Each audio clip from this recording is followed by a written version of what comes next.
수요일 저녁 사모하는 마음으로 현장과 또 온라인을 통하여 예배 자리로 찾아오신 성도님들을 주의 이름으로 환영하고 또 축복합니다. 오늘은 에스라 8장 15절에서 23절 본문을 가지고 자기를 찾는 모든 자에게 라는 제목으로 하나님의 말씀을 나누고자 합니다. 오늘 본문은 에스라서 속의 한 내용입니다. 이 오늘 본문을 이해하기 위해서는 이 에스라서에 대한 대략적인 개론이 좀 필요합니다. 역사적으로 배경이 어떠하였는지 또 당시의 정황이 어떠하였는지를 우리가 들여다보면 오늘 본문 말씀이 어떠한 맥락 속에서 이루어진 일들이었는지 알 수 있기 때문입니다. 아주 먼 옛날 이스라엘 백성들에게 일어났던 이 일이 또 그에 대한 하나님의 마음이 어떠하였는지를 오늘 말씀을 통해 저와 여러분이 함께 나누고 받기를 원합니다. 에스라서는 느헤미야서와 함께 한 권의 책으로 되어 있습니다. 오늘 우리가 읽은 책은 나눠져 있지만 히브리서에는 한 권의 책으로 이어져 있었습니다. 그러니까 그 이야기는 이 에스라서와 느헤미야는 비슷한 시기에 쓰여진 책이다라는 거죠.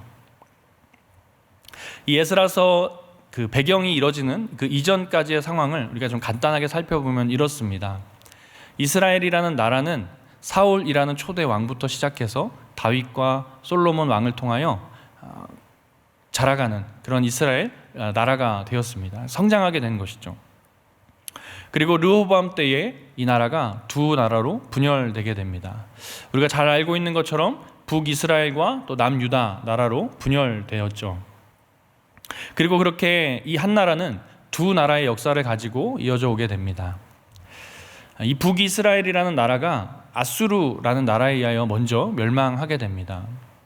그리고 대략 150여 년 정도의 시간이 흐른 후에 이 남유다는 바벨론이라는 나라에 멸망하게 되죠.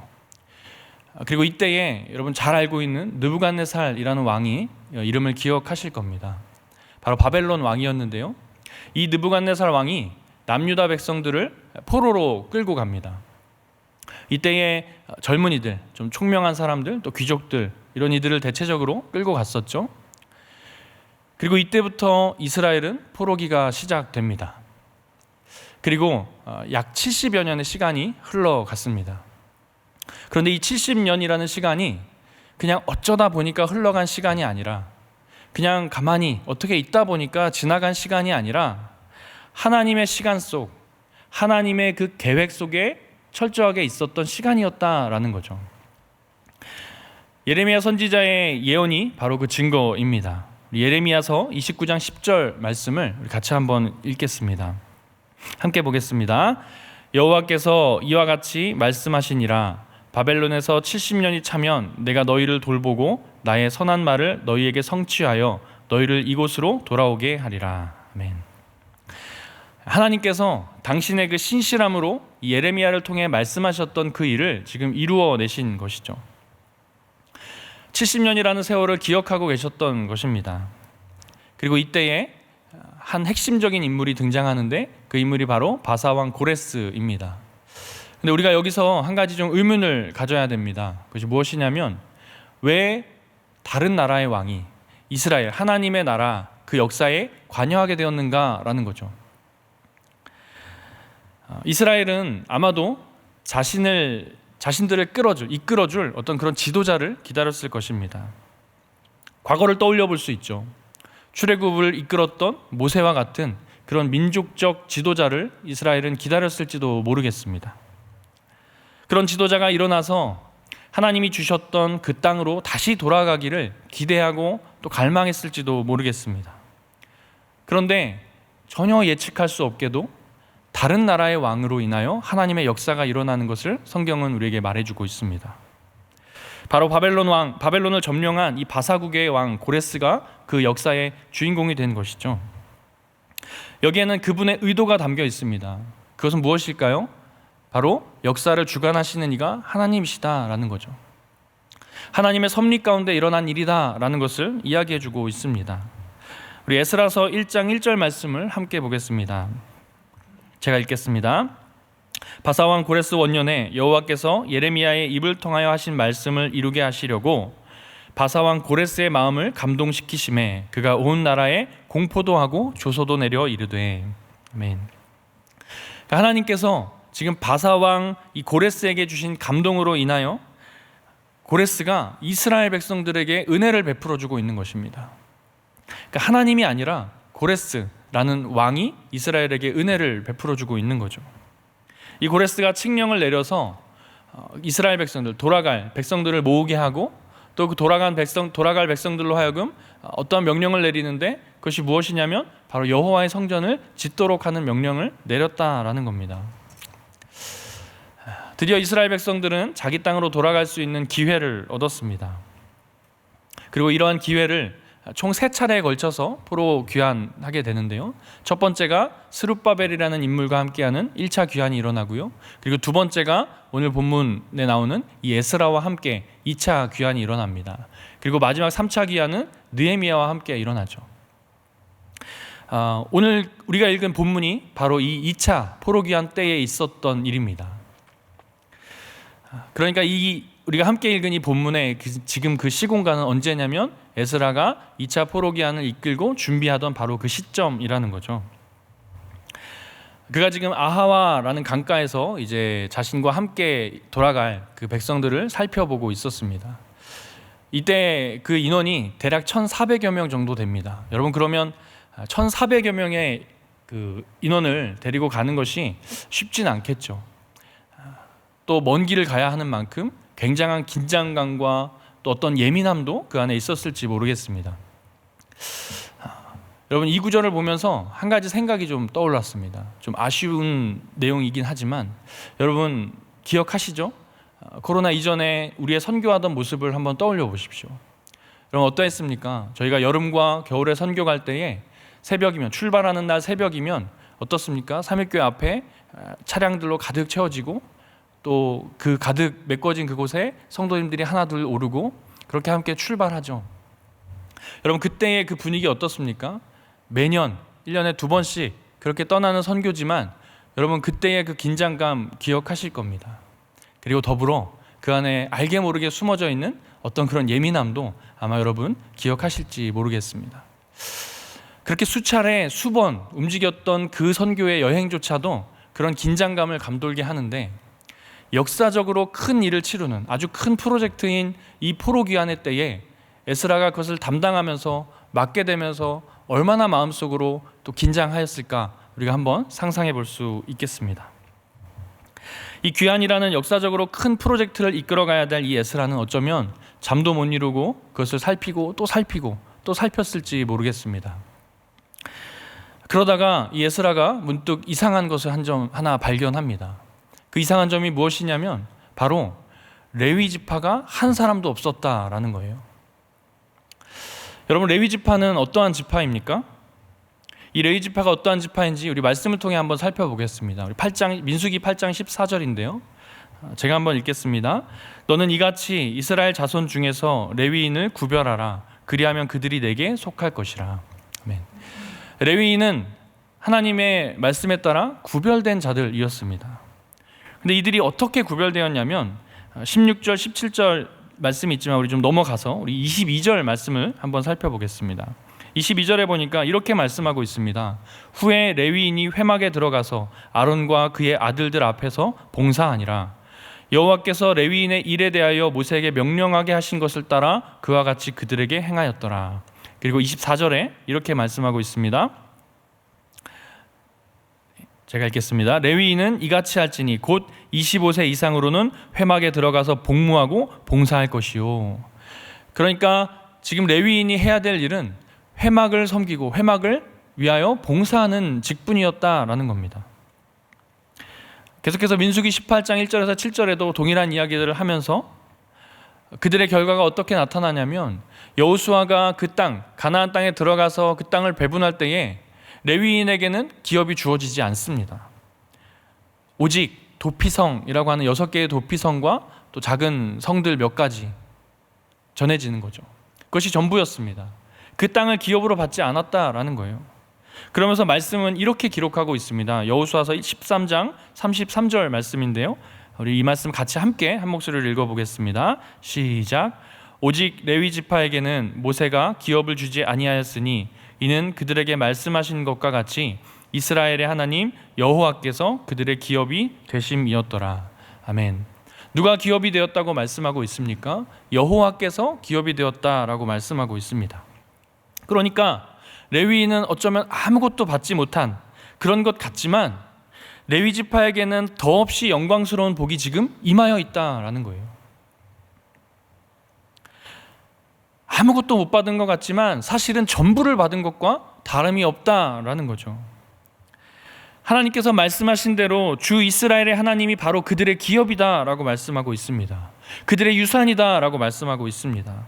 이러한 하나님의 명령에는 그들의 평생에 가장 먼저 예배하는 자리에 나아가서 그 예배의 자리를 섬기고 준비하는 그 사명을 멈추지 않고 끝까지 순종할 것을 말씀하고 명령하고 있다라는 것이죠. 그런데 에스라가 가만히 살펴보니까 오늘 귀환하는 2차로 귀환하는 그 자리에 이 레위 지파가 한 사람도 없었다라고 이야기하고 있는 것입니다. 여러분, 그들이 그 자리에 부재한 것이 왜 문제였을까요? 그것은 이렇습니다.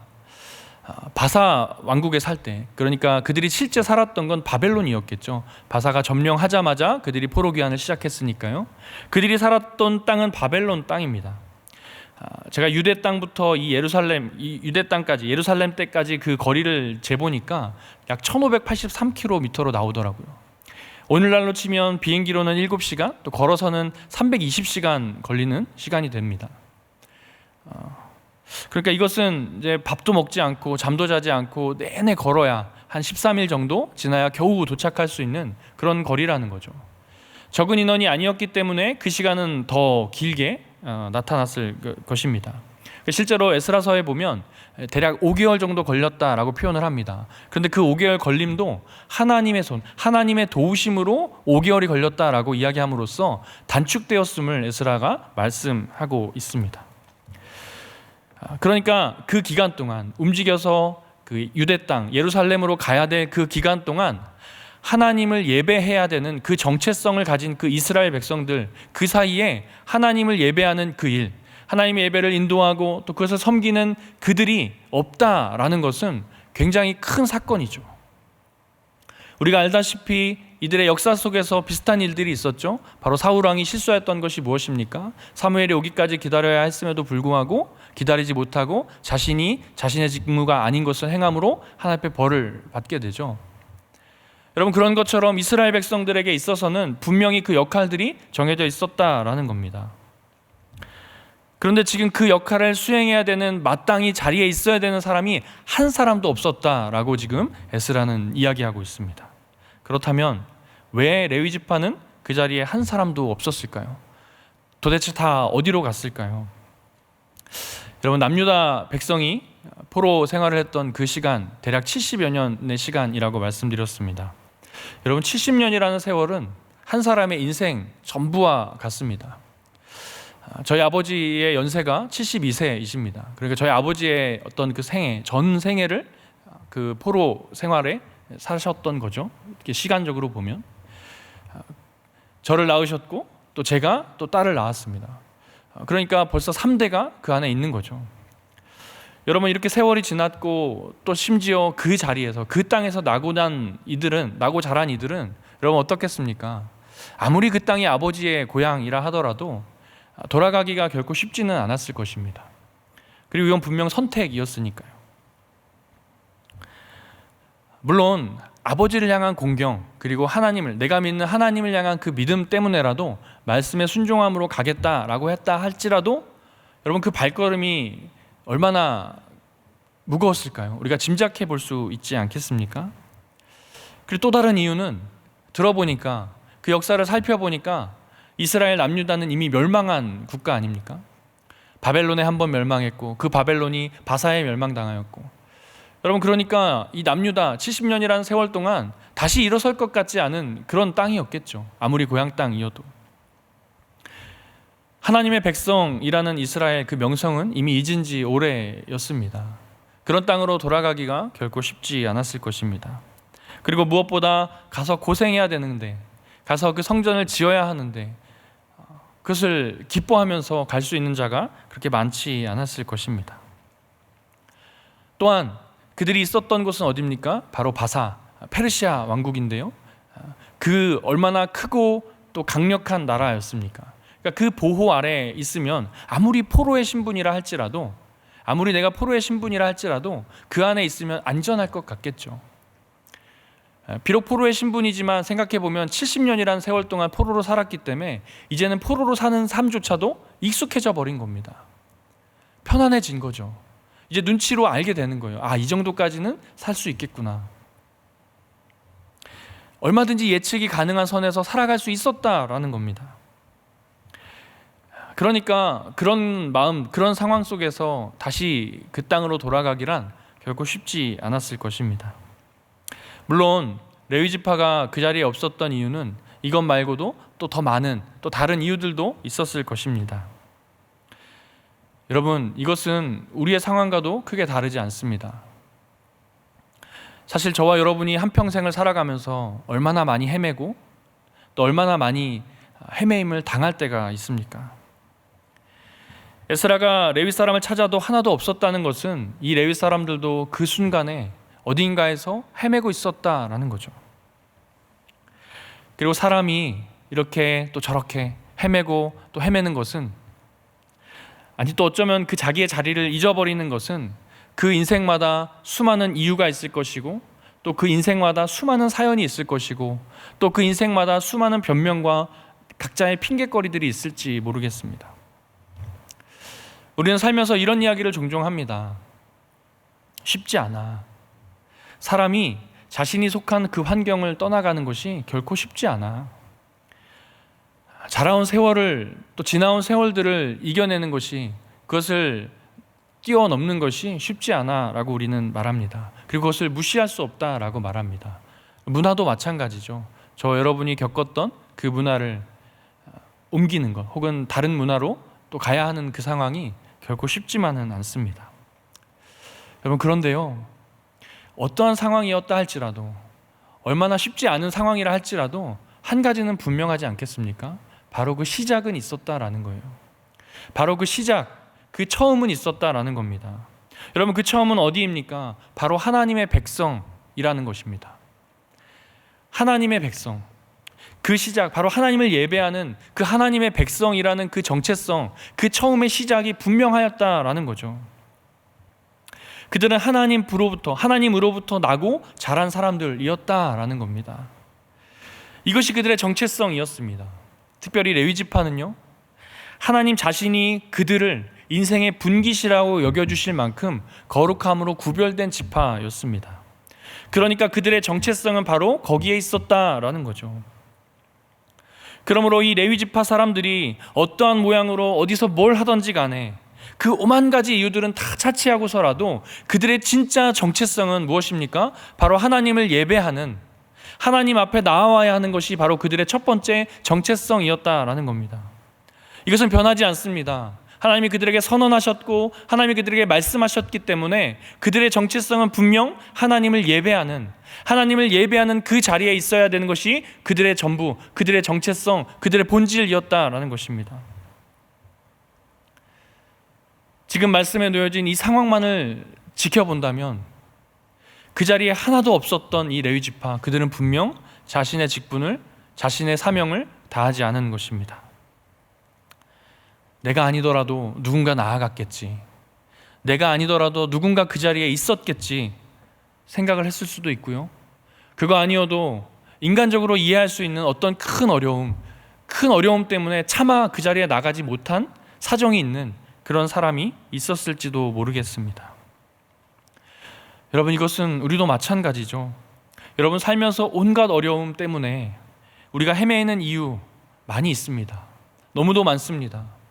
저와 여러분이 이미 겪었고 지금 겪고 계실지도 모르겠습니다. 그리고 저마다의 사연은 또한 다양합니다. 그러다가 주님을 찾고 또 주님 앞에 나와 엎드리고 무릎 꿇고 하는 우리의 모습을 여러분 보지 않으십니까? 여러분, 그 이유가 무엇입니까? 여러분, 그렇게 나아오는 이유가 무엇입니까? 하나님을 찾아오는 이유가 무엇입니까? 바로 하나님 한 분 때문입니다. 다른 어떤 이유가 있어서가 아니라 하나님 때문입니다. 우리가 하나님 앞에 나오는 이유는 결국 하나님 때문이에요. 우리가 헤매이다가 다시 이 자리로 나오는 것 결국 하나님 때문이다라는 겁니다. 하나님은 얼마나 걸리든지 그들이 자기의 자리로 돌아올 수 있도록 자신의 자녀들을 인도하고 이끄십니다. 하나님이 1대1로 저와 여러분을 상대하고 계십니다. 만나주고 계십니다. 그것이 하나님의 일, 하나님이 하시는 일입니다. 오늘 말씀도 마찬가지죠.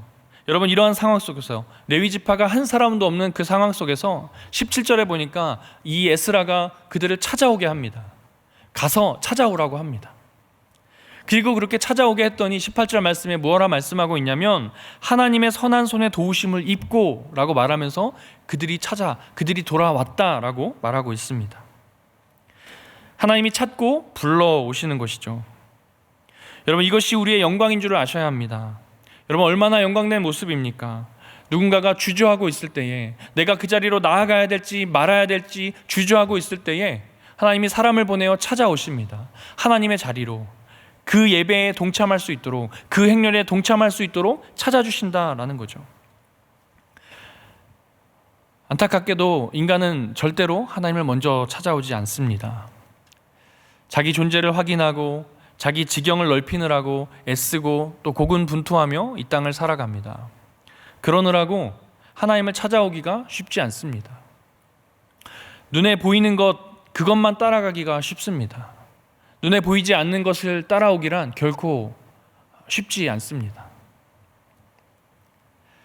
그렇게 하나님을 찾지 않습니다. 여러분, 그것이 인간의 본성인 줄로 압니다. 그렇기 때문에 하나님을 찾는 자, 하나님을 예배하는 자, 그러한 존재로 세워주신 것, 여러분, 이것이 얼마나 영광된 일인지 우리가 알아야 합니다. 이것은 정말 주님의 은혜로밖에는 설명할 수가 없습니다. 이 말씀을 준비하면서 가만히 저 자신을 생각하고 들여다보았습니다. 어쩌면 저 같은 자, 어쩌면 이 자리에 서 있는 저 같은 이가 하나님 앞에 먼저 그 은혜를 누린 자 아니겠습니까? 제 자신에게 먼저 적용되어지더라고요. 지금 내 이 자리가 얼마나 영광스럽고 얼마나 거룩한 자리인가 하나님 앞에 다시 보게 됩니다. 그 사실을 안다면 사실 가볍게 여길 수 없습니다. 그렇죠? 가볍게 여길 수 없어요. 함부로 여길 수도 없습니다. 그렇기 때문에 준비하면서 얼마나 마음 가운데 깊은 회개가 일어나는지 모르겠습니다. 좀 더 잘할 걸, 좀 더 열심으로 할 걸. 사랑하는 성도 여러분, 이것은 저와 여러분 모두에게 마찬가지 아니겠습니까? 이렇게 예배자로 부르시는 이 모든 과정을 하나님께서는 저와 여러분에게 알려주시고 또 말씀해 주시고 찾아와 주십니다. 거룩하게 구별한 자신을 닮은 이 자녀가 얼마나 영광스럽고 존귀한 자녀인지 우리에게 말씀해 주신다라는 거예요. 그러므로 예배자로 부르신 삶이 얼마나 복된 은혜를 풍성하게 누릴 수 있는 우리의 인생인지를 저와 여러분이 알아야 합니다. 구약이나 신약이나 과거나 오늘이나 우리 하나님은 변함없으십니다. 그 변함없으신 하나님의 그 신실하심 속에 하나님의 성품이 드러나고 나타납니다. 그 드러나는 하나님의 성품은 무엇입니까? 합당한 신자의 모습으로 저와 여러분이 회복되기까지 주님은 긍휼과 그 한없는 자비로 기다려주시고 또 맞아주신다라는 겁니다. 이스라엘 백성도 마찬가지였습니다. 어떻게 보면 그냥 포로 생활을 하다가 저 역사의 한켠으로 사라질 수밖에 없는 그러한 존재일 수 있음에도 불구하고 그들을 다시 부르시는 그 하나님의 일은 무엇입니까? 그 정체성을 회복시키는 그 이유는 무엇입니까? 그 안에 하나님의 성품이 있다라는 거예요. 그 약속을 지키고자 하시는, 그 백성을 사랑하기로 작정하셨고 사랑하셨던 그 사랑을 지키기로 이행하시기로 작정하신 그 하나님의 모습을 보여준다라는 겁니다. 이스라엘 백성은 그렇다 치고 결정적으로 우리에게는 어떻게 행하셨습니까? 우리 하나님이 우리에게는 어떻게 행하셨습니까? 여러분, 우리 하나님은 우리에게 직접 찾아와 주셨습니다. 감히 하나님이 우리를 찾아와 주신 그 은혜를 수치로 표현한다면 정말 그 최대치의 수치로 우리에게 그 은혜를 부어주셨습니다. 여러분, 믿으십니까? 여러분, 어떻게 부어주셨습니까? 바로 예수 그리스도입니다. 그 아들 예수 그리스도를 이 땅에 보내어 주신 거죠. 우리를 위하여. 우리가 찾아도 찾지 않으니까 우리를 위하여 그 예수 그리스도를 이 땅에 보내어 주신 것입니다. 그가 이 땅에 오심으로 말미암아 저와 여러분이 그렇게 하나님을 찾아갈 수 있는 것 아니겠습니까? 그리고 놀랍게도 이 모든 과정은 로마서 말씀처럼 저와 여러분이, 우리가 아직 죄인 되었을 때에 일어난 일이다라는 거죠. 그것이 무엇입니까? 바로 십자가의 사건. 그리스도의 죽으심이 저와 여러분이 아직 죄인 되었을 때에, 그러니까 죄인으로 되어져 있을 때, 아직 우리가 회개하지 못하고 아직 우리가 주 앞에 나아가지 못할 그때에 우리를 위하여 죽으셨다라는 거죠. 에스라 본문에 이 레위인이 자기의 정체성을, 예배의 자리를 찾지 못할 때에 하나님께서 에스라를 통하여 그들을 데려오셨던 것처럼 오늘 저와 여러분, 우리에게도 동일하게 그렇게 행하셨다라는 사실입니다. 여러분, 우리가 헤매고 방황할 때에 우리에게 찾아와 그리스도의 사랑을 알게 하신 것이다 라는 거죠. 마지막으로 저와 여러분이 어떻게 찾아갈 수 있겠습니까? 에스라가 그것을 우리에게 말씀하여 보여주고 있습니다. 우리 본문 21절, 23절 말씀에 이렇게 말하고 있습니다. 간구하였으니, 또 23절에 간구하였더니, 그리고 22절에는 찾으라 라고 말하고 있습니다. 여러분, 신기하게도 이 세 단어가 같은 단어입니다. 히브리어로. 그러니까 무엇을 의미합니까? 찾다라는 거죠. 찾아오라라는 거예요. 간구함도 결국 찾는 것을 의미합니다. 그리고 찾는 것은 원하는 것을 얻거나 그 원하는 것에 도달하기까지 그 마음을 표현하고 있습니다. 그 의미를 표현하고 있습니다. 그러니까 여호와를 찾으라는 거예요. 에스라가 그러했던 것처럼 여호와를 찾으라는 겁니다. 주님의 은혜를, 그 사랑을 찾는 자가 되시기를 주의 이름으로 축원합니다. 여러분, 찾되 간절하게 찾아야 된다라고 말씀하고 있습니다. 에스라의 기도처럼 여기 겸비하여, 이 말은 자신을 정말 낮추어 정말 스스로를 괴롭게 할 만큼 자기를 낮추어 여호와를 찾으라는 말씀입니다. 여러분, 이것은 무엇입니까? 하나님밖에 없다라는 거예요. 마지막이라는 겁니다. 하나님밖에 없다라는 거예요. 무엇을 의미합니까? 정말 하나님밖에 없다는 거예요. 무엇을 하더라도 하나님밖에, 어떤 대안도 하나님밖에 없다라는 것을 이야기하고 있습니다. 본문에 보니까 그러한 결과, 그들이 찾았을 때 어떠한 일이 이들에게 나타나는가 보았더니 하나님의 손이 라고 말하고 있습니다. 여러분, 구약에서 말하는 하나님의 손은 하나님의 능력을 의미합니다. 그리고 이것을 조금 더 풀어서 해석하면 이렇습니다. 하나님의 손이 그들을 덮으셨다라는 겁니다. 하나님의 능력이 여호와를 찾아오는 그들을 덮으셨다라는 거죠. 하나님을 찾는 자들을 향하여 덮어주신다라는 것입니다. 그리고 이어서 나오는 말씀처럼 그들이 그 예루살렘으로 돌아가는 그 여정 동안 그들을 보호하셨던 그 실제적인 이야기들을 에스라가 지금 이야기해 주고 있습니다. 여러분, 이것이 하나님의 모습입니다. 저와 여러분이 여호와를 찾아가면, 저와 여러분이 우리를 위하여 죽으신 예수 그리스도 안에 나아가면 우리의 모든 죄됨을 덮어주신 그 예수 그리스도의 그 사랑처럼 저와 여러분을 그렇게 덮어주시고 사랑해 주시는 줄로 믿습니다. 말씀을 맺겠습니다. 여러분, 주님을 찾으십시오.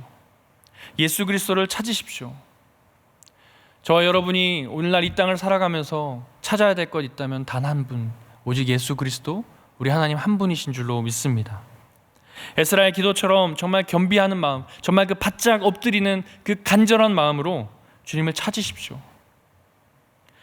그리고 동시에 여러분을 사랑하시는 그 주님, 그 아들을 죽기까지 십자가에 내어주시고 여러분을 살게 하셨던 그 주님만이 여러분의 인생의 유일한 소망 되심에 여러분 깊이 기뻐하시고 그 소망에 여러분 나아가시고 또 그를 향한 찬양을 올려드리기를 주의 이름으로 축원합니다.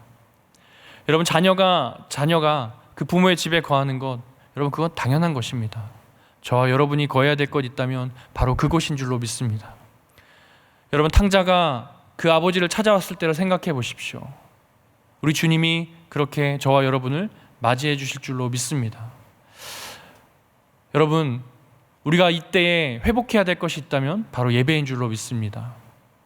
저와 여러분은 이 코로나라는 큰 장벽에 막혀 있습니다. 그래서 우리의 예배가, 또 우리가 하나님 앞에 나아가 찾아야 될 그 자리가 온전히 찾아지지 못할 때가 너무도 많이 있습니다. 여러분, 예배 어떻게 드리고 계십니까? 여러분이 있는 그 자리에서 정말 어떠한 모양과 모습으로 예배하고 있습니까? 어떻게 하나님을 찾고 계십니까? 혹여나 그 편리함, 그 익숙함 때문에 온전히 집중하지 못하고 온전히 찾지 못하고 있다면 우리 다시 회개하고 온전하게 주님을 찾으실 수 있는 저와 여러분 되기를 축원합니다. 그러길 소망합니다. 그리고 그렇게 할 때에 주님이 우리를 찾으시고 또 우리의 은혜를 덮어주실 줄로 믿습니다. 우리 시간 같이 함께 찬양하고 또 우리의 찾아야 될 그분을 함께 찾을 수 있는 시간 되기를 원합니다. 우리 예배하는 자 되어 같이 함께 찬양하고 같이 함께 기도하기 원합니다.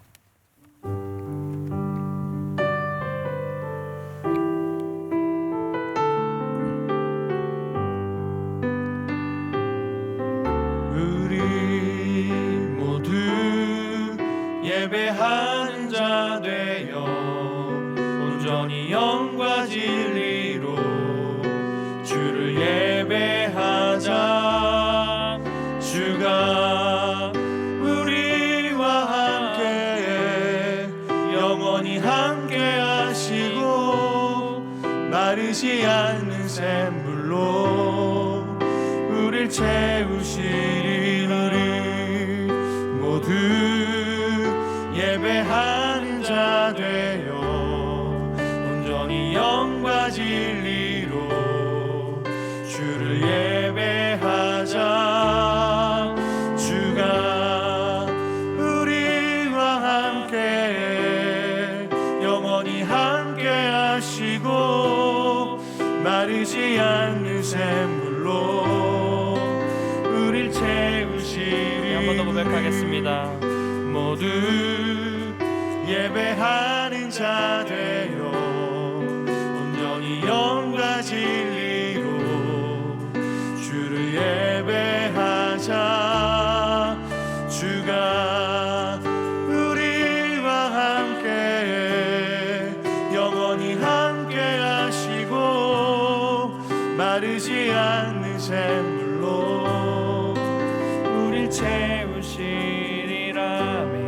우리 시간 같이 함께 기도하기로 원합니다. 들은 말씀을 기억하고 또 떠올리며 다시 주님 앞에 온전한 예배자로 나아가기를 원하는 마음으로 간절히 기도하시고 또 여러분이 각자 가지고 나온 기도 제목을 가지고 같이 함께 기도하고 일어서시기를 원합니다. 기도하겠습니다.